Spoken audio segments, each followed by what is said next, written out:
Sorry. Oh, voice. Sorry. Hey, everyone. This is just going to be a quick video. Of course, you can always listen to these on 2 times speed or however fast, whatever you're viewing this on goes. I think the purpose of this video is to help you kind of go through this annotated bibliography. I know you submitted it a couple weeks ago. I just want to make sure that you're solid. That way you write your literature review, it makes sense. So I'm going to be talking about several things in this video. I'm going to be talking about your annotated bibliography. I'm going to be talking about your literature review that's due this week. I'm going to be talking about your sources and APA. So I just want to make sure that you are aware of what we're going to be discussing here. Now, this is obviously boring. You're just looking at my screen here, but I want to bring up an email that I received yesterday. So you can see right here, this is an email from Katie, and I got her permission to use this in this video. I just wanted to make sure that I answered her questions, but I also assume that you are going to have questions as well. So I'm just going to kind of review this with you. So it says, "Hey, Dr. Bridget, I'm working on my literature review outline and I have some questions. My research is how do regular family meals improve communication among family members? I'm finding a lot of research articles that I used in my annotated bibliography focus on mealtime together." Now, I'm going to pause right here and I'm going to go to her annotated bibliography because this is going to be an issue that kind of comes up for everyone. So this is an excellent example of what an annotated bibliography should look like. So you can see we've got a perfect APA reference on the page, this one right here. It's perfectly done. And so I'm going to point out a couple of things that often we don't realize, especially if we're using a citation machine. Okay. So just to focus on the citation, I want to show you how it is just perfectly done. So this section right here, where it's sorry, I'm gonna delete that. Sorry, Katie, you're gonna get all of this. This right here, remember last name first. No, it's first name, full stop, middle initial, full stop, comma, and ampersand. And you'll see that it runs same pattern here. Notice this is the one time where you have punctuation after punctuation after punctuation, and that's proper APA. Okay, so here we have the year, full stop, perfect. Now notice something here. This first letter, this first letter is capitalized, but none of the rest of the title is capitalized. Why we do this in APA, I have no idea, but this is the format. So when you're going through your articles, please make sure that you only have the beginning capitalized and then nothing else. And then notice here's the journal. Everything is capitalized in the journal. It's italicized, comma. This is the volume. And this, I don't know if it's page number or what this is. I guess I'll have to talk. So I'll have to talk to Katie about that. So anyway, this is actually very, very good APA.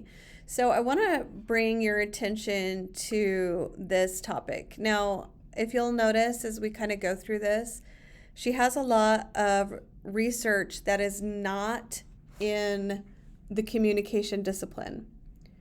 Now, this has been kind of a struggle for everyone. If I scroll down, you'll notice here, this is in Appetite.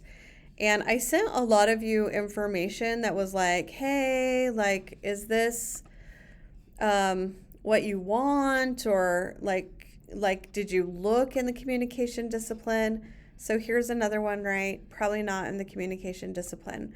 So the reason why I'm asking this question, so if I sent you an email that said, hey, I'm not seeing this from the communication discipline, the reason why I'm asking that is because the communication discipline is quite enormous. And sometimes we don't know how to look in the communication discipline for the research. So I'm going to show you how to do that. It's possible that there's no research on this topic. So her research question is, if we go back to her email here, her research question is, how do regular family meals improve communication among family members? Now, maybe there's not anything about that in the communication discipline. That is okay, actually. What we're going to do is we're going to figure out like how to handle that situation. So maybe we use all of this information and we are going to extrapolate. So this means like we're going to take all this information out of these other disciplines and we're going to bring it into the communication discipline so that we can have a starting point. So if you are in this situation where you have a research question, it is communication based, but your research that you found in your annotated bibliography is not from the communication discipline, I'm just going to ask you to try to do some more research in the communication discipline. And if you literally cannot find anything to support your research question, it is okay. We're just going to extrapolate that research and pull it into the communication discipline for your research project. Okay, let's pause that right there. Now, I'm going to go through the process of how you would figure out research in the communication discipline specifically. So let's say I'm going to go here. This is my home page. And now I'm going to go to the Fulton Library. Remember, I am looking for information that is going to be peer reviewed. That means it's coming out of the academic circles. It's not coming out of marketing or business circles.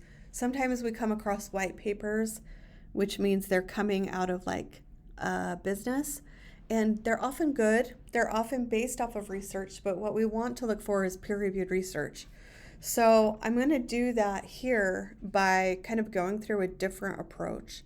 So please be mindful that this is a possibility for you. Okay, so instead of searching here on the one search, I would want you to go to databases. Okay, and then I want you to click on the letter C in the databases. Now, the university library will pay millions of dollars for you to be able to access this research for free. It's kind of mind-blowing, but we're going to scroll down and we're looking for a database that's specific to the communication discipline. Okay, so there are two of them.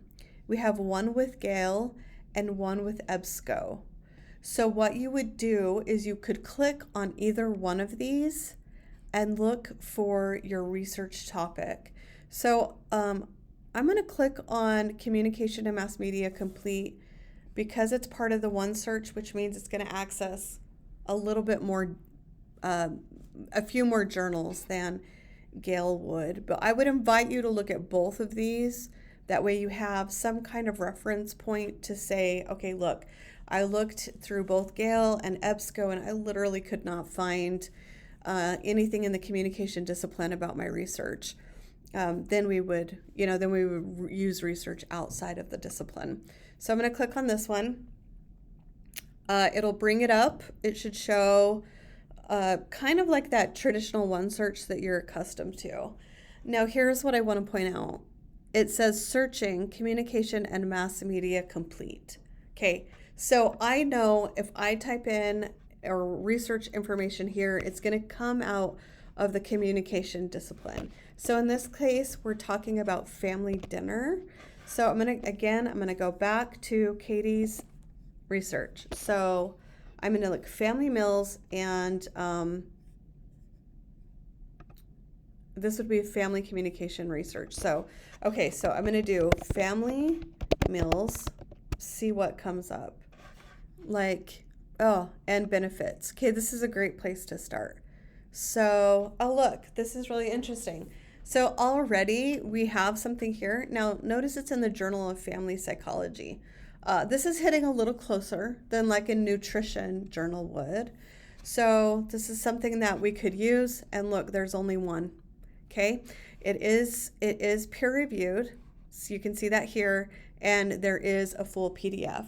So Katie could add this to her research to show like what communication looked like between or among family in this kind of longitudinal study from Communication and Mass Media Complete.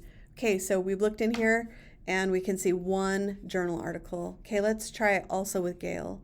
So I'm going to click on this one at the top, and I'm going to do the same search. I'm going to do Family Mills and Communication.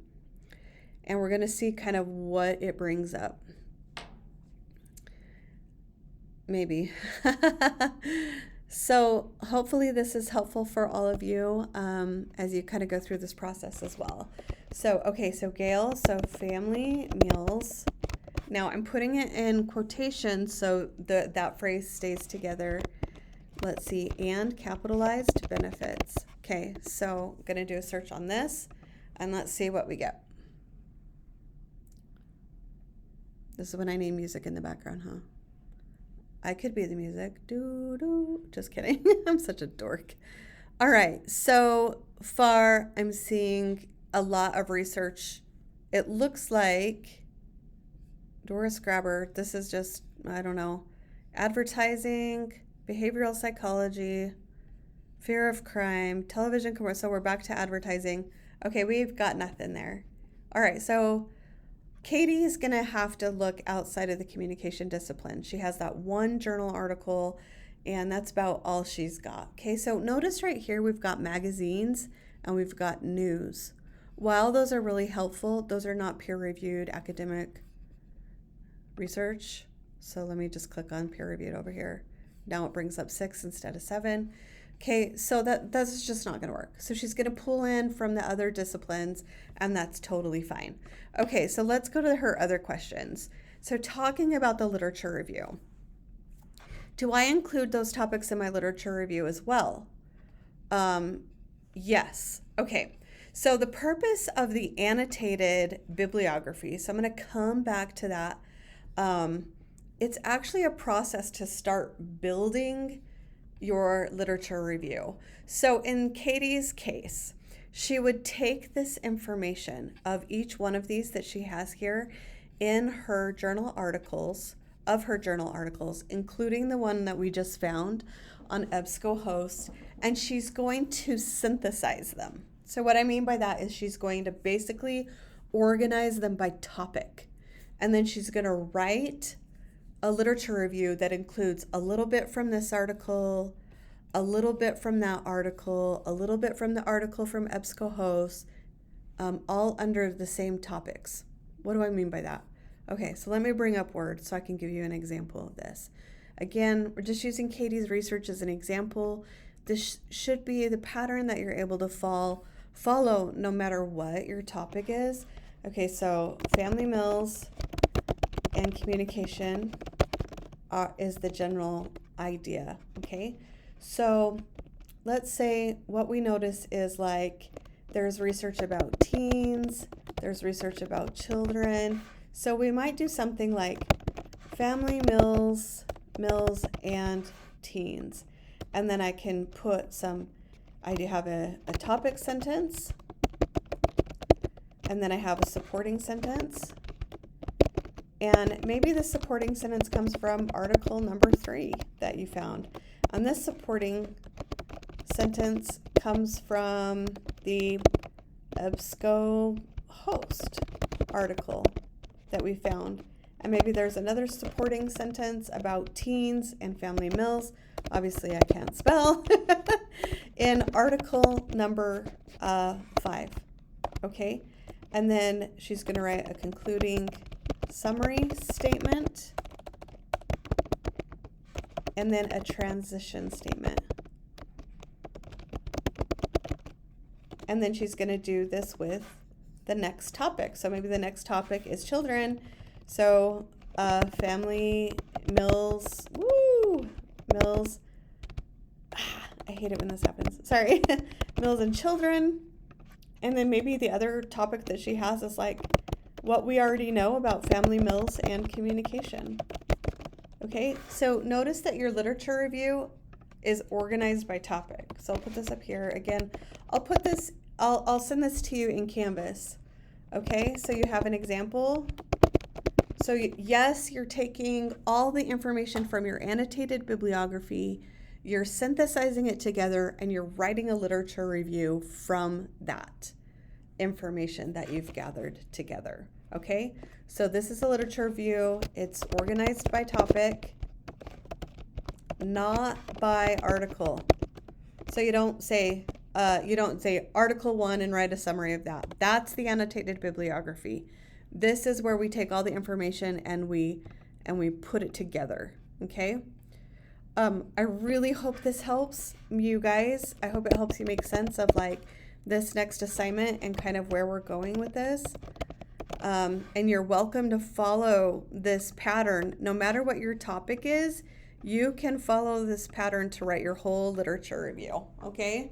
And obviously, of course, whatever articles, that's dependent, on what your information is or where you find the topic. But I just kind of giving you that as the example, okay? All right. I hope you're having a good week. I hope this helps. And I will talk to you later.